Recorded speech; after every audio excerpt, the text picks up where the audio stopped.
Friends, అందరూ ఎలా ఉన్నారు? బాగున్నారా? నేను బాగున్నాను ఫ్రెండ్స్. ఇవాళైతే చాలా చాలా టేస్టీ రెసిపీస్. హాలిడేస్ కదా, పిల్లలకి వాళ్ళకి రకరకాలుగా తినాలనిపిస్తుంది. వాళ్ళ కోరికలన్నీ ఇప్పుడే అన్నీ వస్తూ ఉంటాయి. ఇంట్లో ఉంటారు కాబట్టి కాలేజెస్కి స్కూల్కి వెళ్ళిపోతే వాళ్ళ చదువుల్లో వాళ్ళు మునిగిపోతారు. ఏమీ అడగరు, ఏదో చేసి పెట్టింది ఏదో తినేస్తారు. బట్ హాలిడేస్ వస్తే మాత్రం పాపం వాళ్ళకి బోర్ కొడుతూ ఉంటుంది, టీవీ చూస్తూ ఉంటారు, రకరకాలుగా తినాలని అనిపిస్తుంది. సో ఇవాళ నేను చేసేసాను పుదీనా రైస్. అదిరిపోయింది. పుదీనా గ్రీన్ మసాలా రైస్ అదిరిపోయింది. చాలా చాలా బాగా వచ్చింది. చూసారు కదా, ఇలా తీసుకుని ఇలా తిని ఇలా ఉల్లిపాయ కొరుక్కుని తింటే ఒక రేంజ్లో ఉంటుంది. మరి చాలా చాలా బాగుంటుంది. దీని రెసిపీ నేనైతే మీకు షేర్ చేస్తున్నాను, తప్పకుండా చూడండి, చేసుకోండి. ఏమేమి వేసానో, ఎలా చేశానో, ఎంత టేస్టీగా వచ్చిందో, ఎంత హెల్తీగా ఉంటుందో కూడా మీకు తెలియాలంటే మాత్రం తప్పకుండా శ్రీవల్లి టాకీస్కి వెళ్ళండి, చక్కగా సబ్స్క్రైబ్ చేసుకోండి, బోల్డెన్ని వ్యూస్ పెంచండి. ఇలాంటి మంచి మంచి రైస్ ఐటమ్స్ మీరు చేసుకుని తినండి. ఎప్పుడు రొటీన్గా మనం పులావ్స్ చేసుకుంటూనే ఉంటాం, ఫ్రైడ్ రైస్ చేసుకుంటూ ఉంటాం, బిర్యానీస్ చేసుకుంటూ ఉంటాం. కానీ పుదీనా రైస్ మాత్రం గ్రీన్ మసాలా పుదీనా రైస్ అదిరిపోతుంది. ఎక్కువ ఏం చెప్పాలనుకుంటున్నానంటే, పుదీనాను మనం ఎక్కువ వేసుకుని ఎలివేట్ చేయాలంటే మాత్రం ఇంత మంచి రైస్ మాత్రం చేయాలి. సో ఎలా చేశానో తెలుసుకోవాలంటే, ఏమేమి వేసానో, మీకు ఇంత టేస్టీ అయిన పుదీనా రైస్ రావాలంటే మీరు తప్పకుండా చూడండి, చేసుకోండి, పిల్లలకి పెట్టండి, పెద్దవాళ్ళకి పెట్టండి, వాళ్ళు ఎంజాయ్ చేస్తారు.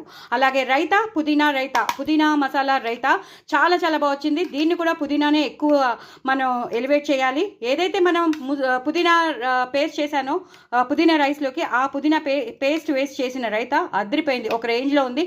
చాలా చాలా టేస్టీగా ఉంటుంది.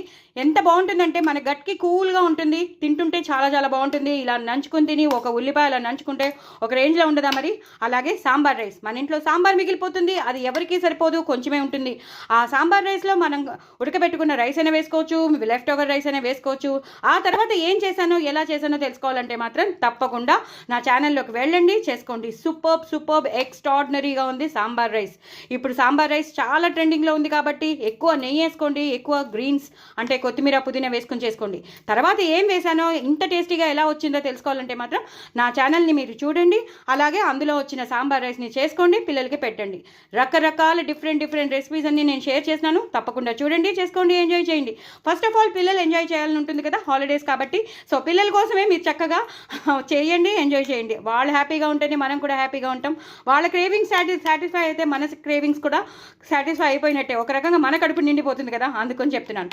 సో చాలా చాలా మంచి రెసిపీస్. దీని రెసిపీ నేను షేర్ చేస్తున్నాను, అలాగే దీని రెసిపీ షేర్ చేస్తున్నాను. దీని రెసిపీ ఆల్రెడీ షేర్ అయిపోయింది. తప్పకుండా చూడండి, వాళ్ళు ఎవరైనా ఉంటే చూడండి, చేసుకోండి. చాలా చాలా టేస్టీ రెసిపీస్.